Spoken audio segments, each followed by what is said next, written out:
Get your popcorn ready because Labour are falling apart. That's right, people. There is a massive plan to oust Keir Starmer from his leadership position, and this has got the nation talking. Keir Starmer is having to look over his shoulders as the knives are out, and his own cabinet ministers are willing to stab him in the back and get rid of him. Ironic, right? Welcome along to True Bit Media, the channel that speaks the truth, exposes the truth, and lives the truth, and the truth must be heard. And the truth is this: massive whispers, massive rumours are coming out of Downing Street that Keir Starmer is genuinely fearing for his leadership position. He's asking them to batten down the hatches, protect him at all costs, and make sure he is not overthrown as Prime Minister. This all comes in light of the fact that this budget is coming up. Rachel Reeves and him are about to send the nation into a frantic, chaotic, angry frenzy zone because of how disastrous it's going to be. This is real, people. Make sure you subscribe to the channel, hit the like button, and get in the comment section. I'm going to show you a full interview this morning of one of the main people who is being apparently touted to oust Keir Starmer. Let's see his reaction to all of this, and let's get straight into this. So the story is this. Okay, Labour MPs leading coup on Keir Starmer named Shabana Mahmood, Wes Streeting, and Ed Miliband. That would be his Home Secretary, Health Secretary, and his Environmental Secretary. That would finish off Keir Starmer. That would really finish him off. The fact that his own, cabinet ministers are willing to go that far and oust him is everything. And this further backs it up by saying this. New senior number 10 figures say they've been told that Wes Streeting had 50 frontbenchers willing to resign if the budget went down badly and Keir didn't resign himself.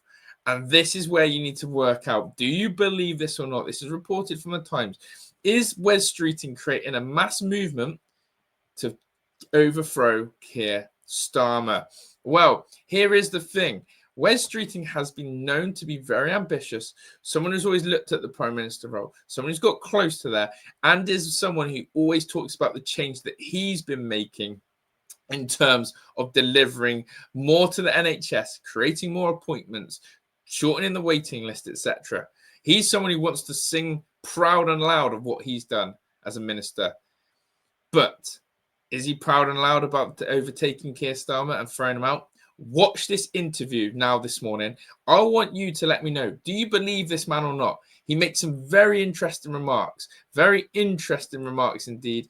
And I want to know, do you believe him? Here we go, full interview to get your teeth into. And he's asked straight away the poignant questions. You'll forgive me for asking about the rumours of a coup. So what is going on?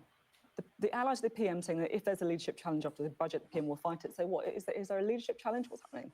No, and I think whoever's been briefing this has been watching too much Celebrity Traitors, and this is just about the worst attack on a faithful I've seen since Joe Marler was kicked out and banished in the final.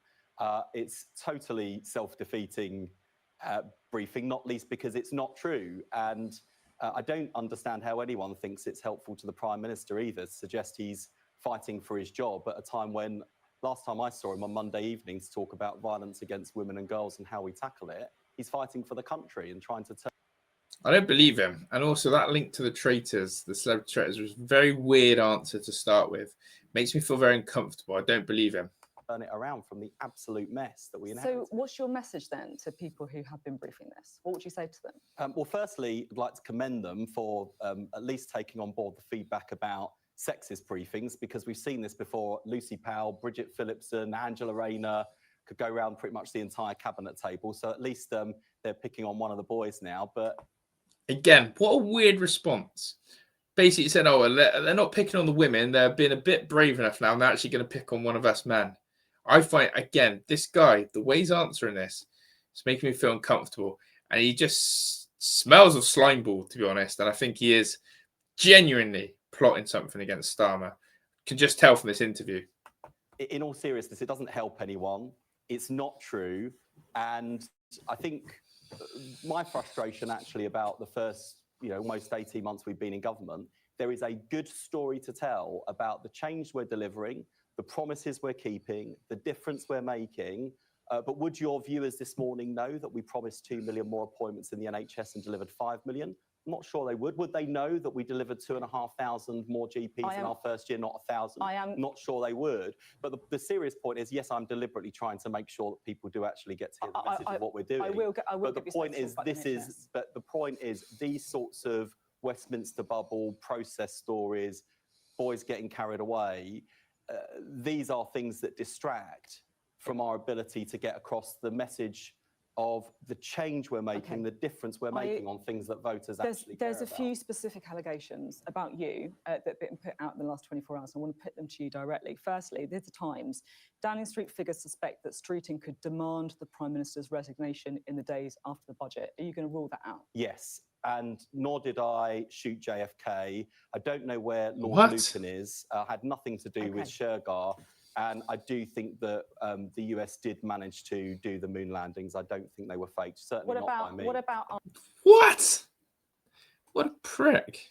After the local elections next year, is that a point when, if you do badly, if you lose in Wales, that it could be time for a change at the top? Well, I'm not planning for us to do badly. In Scotland, we've got a dynamic leader. Can you rule it out? Can you rule it out demanding the Prime Minister's resignation? I'm not going in to demand the Prime Minister's resignation. I support the Prime Minister. I have done since he was elected leader of the Labour Party. I didn't vote for him in the leadership election, but I did support him from the moment he was elected. There we go. He didn't vote for Keir Starmer to be a Labour leader in the leadership election. Tells me everything I need to know. He's actually just told us he actually never voted for Starmer to be the Labour leader but he's now saying, oh, but I supported him. And I supported him all the way through at points when he did things that no one thought was possible. They didn't think he could turn around the Labour Party. He did. They didn't think he could win a general election. He did. People are now questioning whether he can change the country. He will. Can I tell you what I think?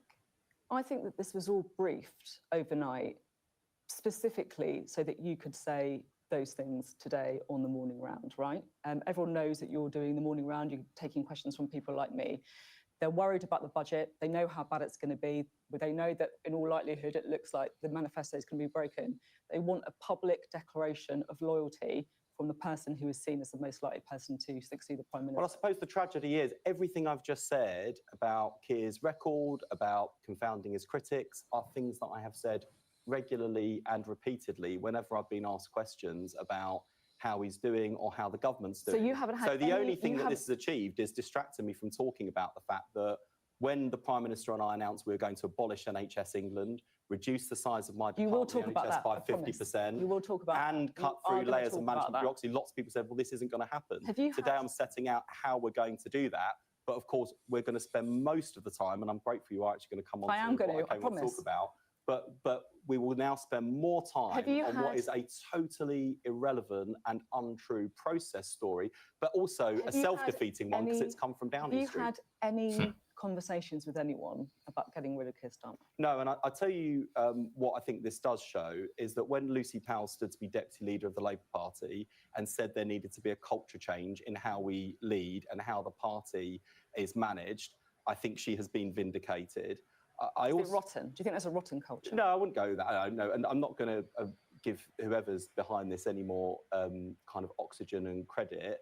I do think that going out and calling your Labour MPs feral is not very helpful. I do think that trying to kneecap one of your own team when they are out, not just making the case for the government, but actually delivering the change that we promised, I think that is also self-defeating and self-destructive behaviour. I also think whoever did this doesn't speak for the Prime Minister. I speak for the Prime Minister. That's why I was asked to come on this morning to talk about the reform agenda in the NHS. It's why I was with the Prime Minister on Monday evening with a small group of colleagues looking seriously at how we meet our ambitious goal of halving violence against women and girls in this country. Those are the things the Prime Minister's focused on. I think he will be horrified reading the front pages this morning. I don't think this is how he conducts himself.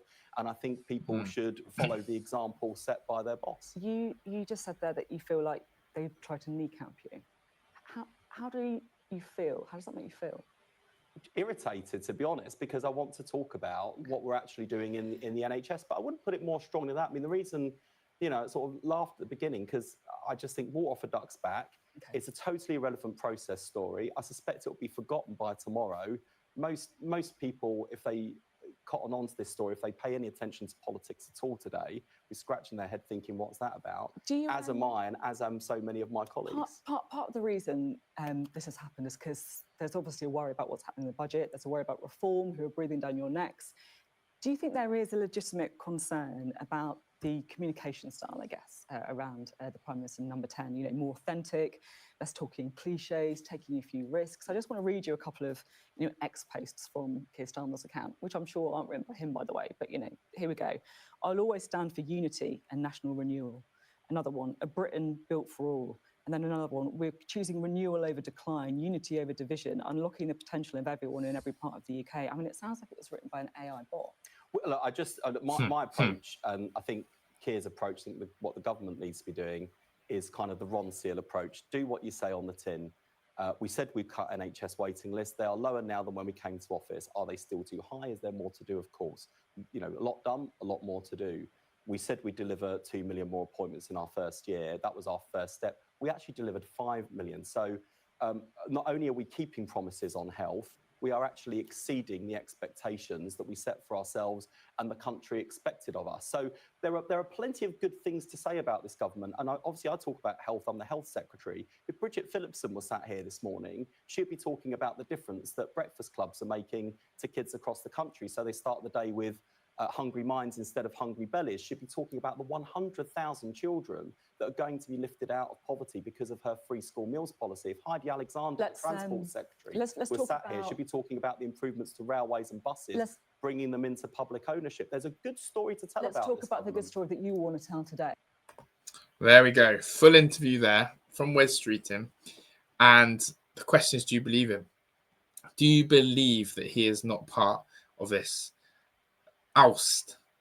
As he said, this is briefed. He's annoyed at people who have briefed this. I think the TV host does her part in basically saying, you know what, I think this is done on purpose. I think this is another strategical setup by the government to do this because you're on the morning rounds and trying to distract from the budget. Another story, you know, there's some sort of thinking behind this. But I don't trust him. I don't like him. I don't trust him. And I think that one of the things that's clear to me is that he never favoured Keir Starmer from the start. That's everything you need to know.